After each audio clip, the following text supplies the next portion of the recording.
নমস্কার, আমি ডক্টর অভিক ঘোষ। আজকে আমরা অ্যাপেন্ডিসাইটিসের ব্যাপারে কথা বলবো। তো এইরকমই একটি কেস নিয়ে আমাদের সামনে পেশেন্ট এসেছিলেন আজ থেকে 5 মাস আগে।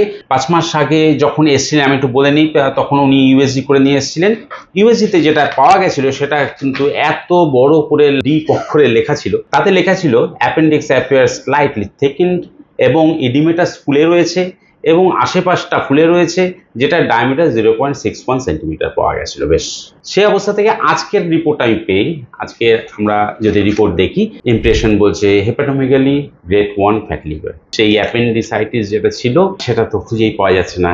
যখন এসেছিলেন আজকে 4-5 মাস আগে, তখন আপনি কি কি সমস্যা নিয়ে আমার কাছে এসেছিলেন? আমার কাছে আসার আগে কি কি সমস্যা নিয়ে ডাক্তারদের কাছে গেছিলেন? দেখুন স্যার, প্রথমত ছিল আমার হঠাৎ রাতের বেলা প্রচন্ড ব্যথা যন্ত্রণা। তো তখনই তড়িঘড়ি তার ডাক্তার পাইনি।